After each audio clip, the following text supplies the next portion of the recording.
I broke it already. Oh, there we go. I fixed it.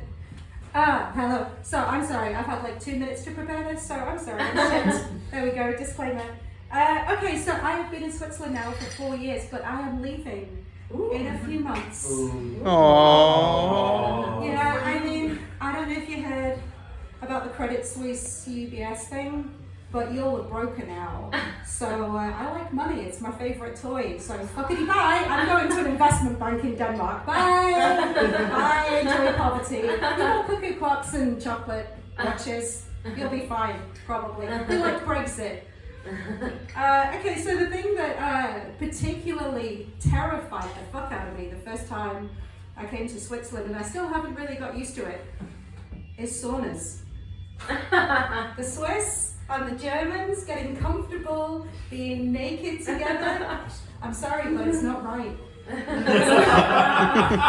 It's disgusting, terrifying, and wrong, and I don't like it. So everyone's like just in the sauna letting it all hang out. But every foreigner, every right-thinking foreigner is thinking the same thing. What if my boss walks in? And then I will have seen my boss naked. My boss will have seen me naked. We will have made eye contact. And then I'm going to have to leave the country, change my name, fake my death. Like, I cannot live with myself having sat there, just everything out, looking at my boss. I'm like, this is not okay. And I tell this fear to Swiss people. I'm like, how do you get over this? Are you scared that someone that you work with is going to walk in while you're just like, and they're like, no, it is fine, it is normal. This is why they're fucking psychopaths. So the first time I went to a sauna, I took a friend with me, an Italian friend. I was like, okay, let's do it together. Let's do it together. You know, we're in this like health spa place. And there's a swimming pool and a jacuzzi and a steam room and a sauna and all of the things. And as you'll know, like trying to put a swimsuit on over a wet body is really hard, especially a whole swimming costume, right? It's hard.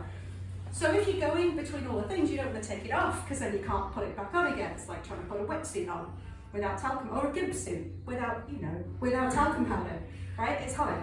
So we kept our bikinis on. We were sat in the sauna, and a staff member comes over and she holds the sauna door open, so you know she's serious because you don't hold the sauna door open. She holds the sauna door open and she starts yelling in German. And at this point, I've been here like a week and I don't speak any German apart from the word naked, which I do know because I think it's funny that snail is naked slug, Nackerschnecke. Oh, that snail's got no balls on.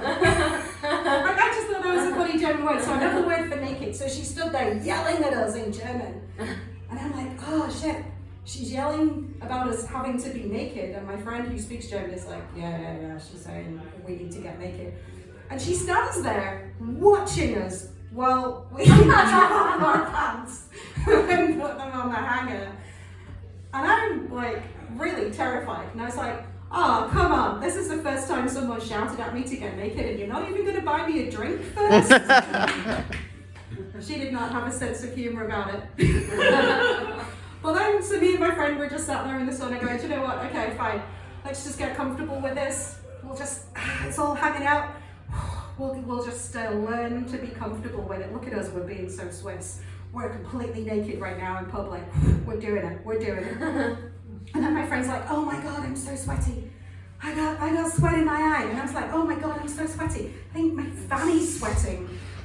And then she's like, oh my God, is this even my sweat? Because it's so like wet in here. And I was like, no. It's probably other people's sweat. It's like condensed other people's sweat. And I went, oh, do you know what? I reckon that's my fanny sweat in your eye. And then we learned another important rule about saunas, which is no talking in the saunas. So I went to Denmark for like a meet the team thing with my new team, and it's an investment bank, so there's a whole floor. It's like Wolf of Wall Street. It's a trading floor, which is very exciting. I've never seen anything like this in real life, right? So there's all these investment bankers in pinstripe suits going, buy, sell, you fired. There's a stuffed bear, like a taxidermy, actual 12-foot bear, and then a bull. And I would just walk around the corner and was like, what the fuck is that? They're like, oh yeah, it's a bear and a bull, you know, like the bear and bull markets. I feel like you could have just had a picture. I would have, like, did you have to kill a bear? Like, you know you've got too much money. When? You're like, oh, would it be funny to kill a bear? And just put it in the office. Yeah, so then they said the two words that made me want to sign that contract, which was free bar. And I did some calculations in my head and went, oh my god, that's like 20,000 francs a year that I would save on getting drunk. Oh. So we went to the Free Friday bar and I was hanging out with the Danes. Now, what I knew about Denmark, I've done my research, right? I've watched every episode of Vikings, every episode of Lost Kingdom, and Netflix loves the Vikings, right? So I considered this research. Yeah. Now, my Danish friend in Basel, all he has to say, when I take him with me to parties and he meets my female friends, all he has to say is, hello, I am Danish. And my female friends, I've never seen anything like it. They're literally just removing their hands. And I'm like, what the fuck, look at him. This guy works as a medical device engineer and he looks like a medical device engineer. He does not look like the Vikings on Netflix, but yeah, if you say, I am Danish. But then these days, I was like, oh yeah, I kind of get it, I get it.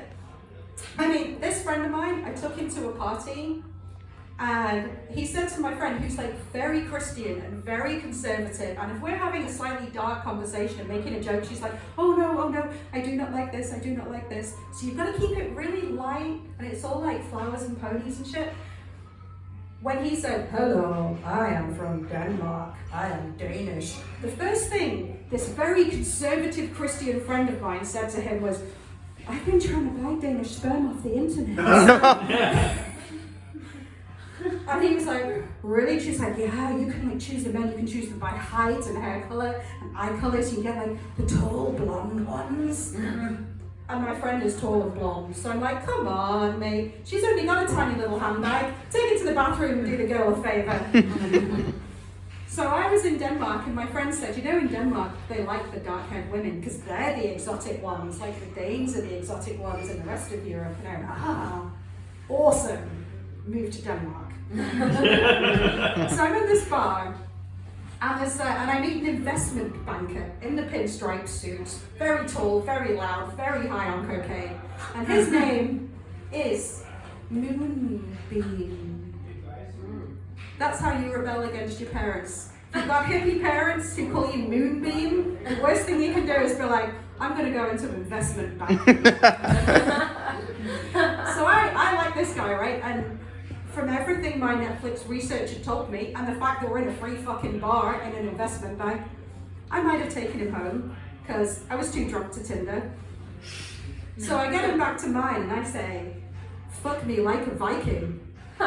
Now, I had an idea, and I'm sure you're all thinking the same thing. Yeah. He said, we're a very gender equally society. I would very much respect you professionally. And that is how you get fucked like a Viking. All right, that's my time. Thank you.